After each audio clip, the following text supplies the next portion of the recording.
c'est une nouvelle fraîche dont on va parler à présent dans Elliott Devallez-vous, un braquage au musée du Louvre. C'était il y a moins de 2 heures, Elliott. Oui, je vais donner les premières informations. Aux alentours de 9h30, 9h40, plusieurs individus, 2 à 4 individus, à bord d'un T-Max seraient stationnés proche du Louvre. Ils auraient positionné le monte-charge vers une salle où il y a des bijoux. Ils se seraient surélevés avec un monte-charge, puis auraient brisé les fenêtres avec des petites tronçonneuses. Après avoir pris les bijoux, ils se seraient échappés. Le préjudice est à évaluer. Les équipes aident à évacuer les lieux et à préserver les traces et indices sur un scooter qui aurait été laissé par les individus. La BRB est saisie.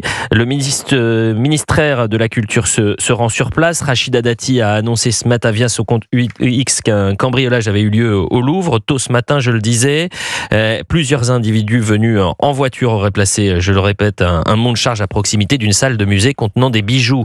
On va en parler dans un instant avec Eric Revel et Sébastien Ligné, mais on est avec Axel Ronde, responsable syndical police. Axel Ronde, c'est une histoire incroyable qu'on dévoile actuellement aux auditeurs d'Europe 1. Est-ce que vous pouvez nous donner quelques éléments, Axel ?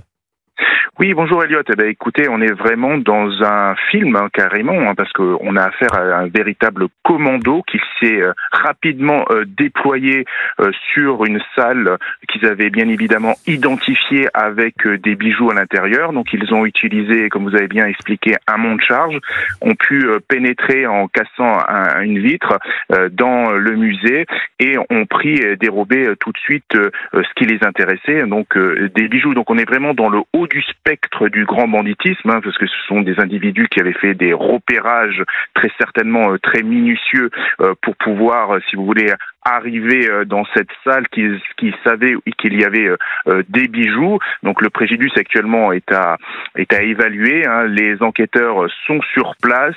Les relevés de traces et indices sont réalisés par la police scientifique. Il va y avoir un quadrillage. On va récupérer tout ce qui est données électroniques, que ce soit les vidéosurveillances, les téléphones portables, pour pouvoir essayer de remonter au plus vite la piste de ces braqueurs. Est-ce que c'est finalement, selon les premiers éléments et selon vous, d'expérience, le produit de professionnels du vol en quelque sorte ? Il ne fait aucun doute que c'est vraiment du grand banditisme. Là, ce sont des personnes qui étaient extrêmement bien renseignées, savaient la faille de sécurité qu'il y avait.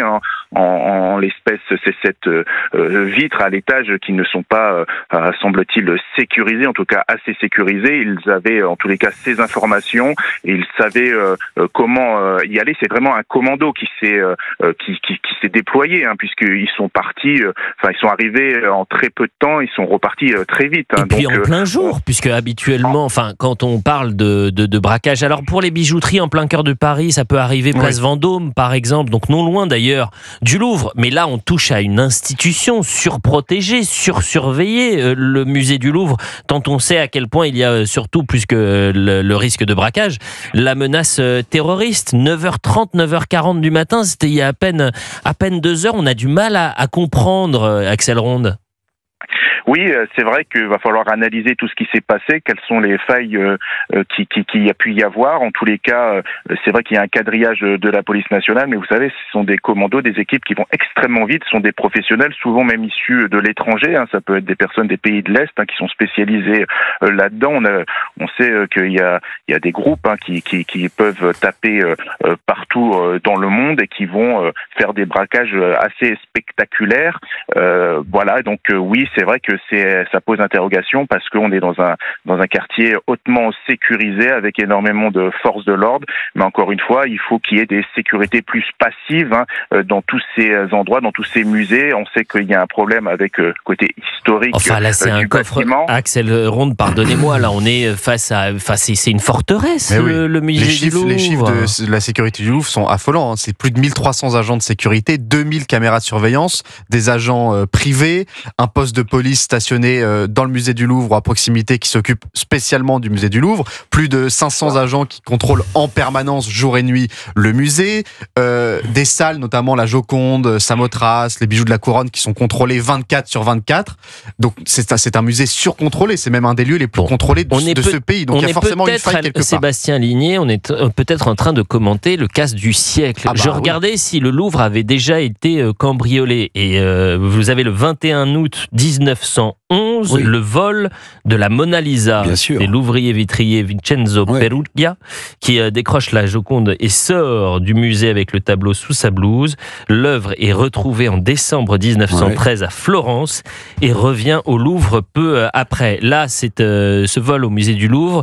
On apprend à l'instant que ce sont des bijoux qui ont été dérobés, Eric Revel. Napoléon Ier et de l'impératrice Joséphine. Il s'agirait de 9 pièces, des colliers, des broches, des diadèmes. Et c'est des millions, dizaines de millions d'euros, si vous voulez, moi, ce qui me frappe quand même... Eric Revel. Et vous restez avec nous, Axel Ronde. Le sujet tout à l'heure. Moi, je vais le reprendre, mon cher Sébastien, à mon compte. C'est que, quand vous voyez comment ils ont procédé, le monte charge en question, là, il mène directement à la salle qui est visée où se trouvent les bijoux.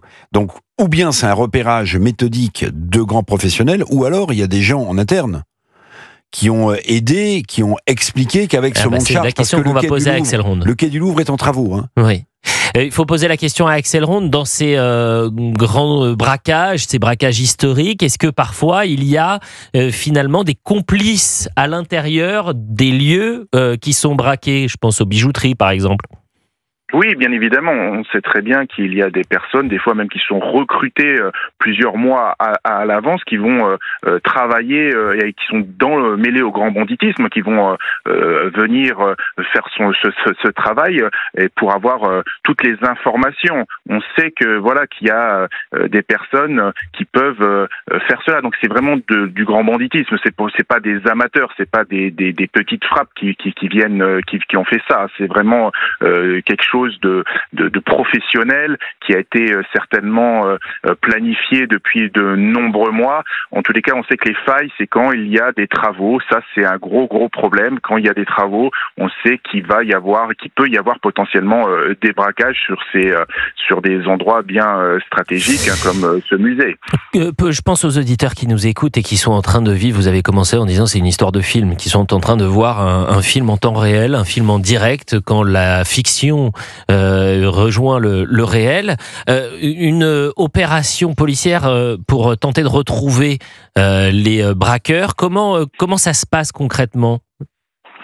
Écoutez, on a des groupes spécialisés dans la police judiciaire, la BRB par exemple, qui connaît très bien toutes ces filières, tous ces individus qui gravitent autour du grand banditisme.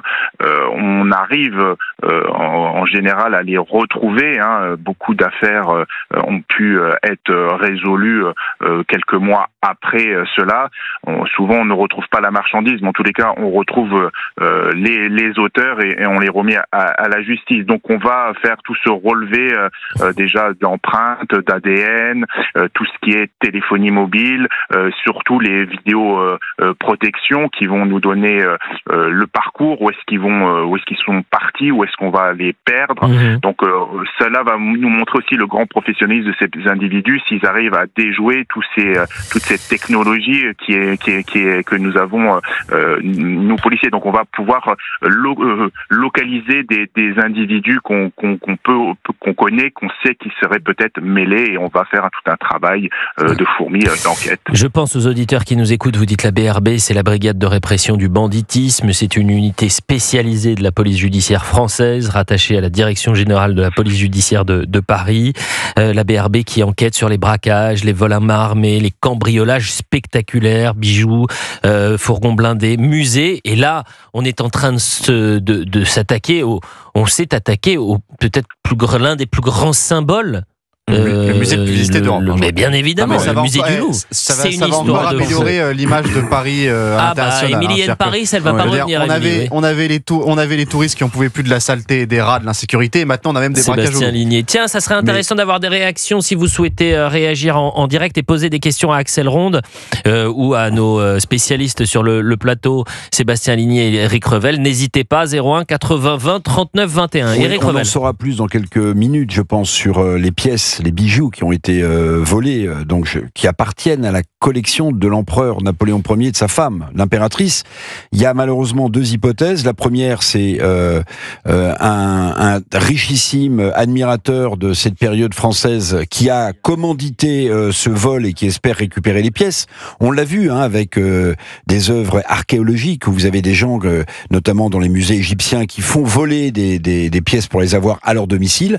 Ou la deuxième hypothèse, malheureusement, c'est le dépeçage de pièces, parce qu'un diadème, c'est fait de diamants, et les diamants, on peut les revendre à l'unité.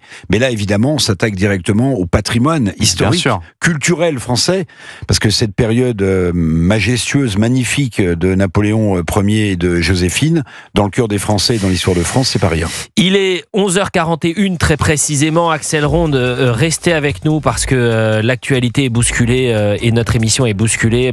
C'est aussi les joies et les malheurs du direct, sur Europe 1. Commenter un braquage du Louvre, pardonnez-moi, il n'y a pas de bonheur à cela. Mais c'est une histoire. Un dimanche de week-end. C'est fou. On est en direct sur Europe 1, on est ensemble jusqu'à 13h et on bouscule notre actualité puisque il y a eu ce vol spectaculaire au musée du Louvre, des bijoux dérobés par plusieurs malfaiteurs qui sont actuellement en fuite. Le ministre de l'Intérieur, Laurent Nunez, apportera les premières informations aux alentours de midi.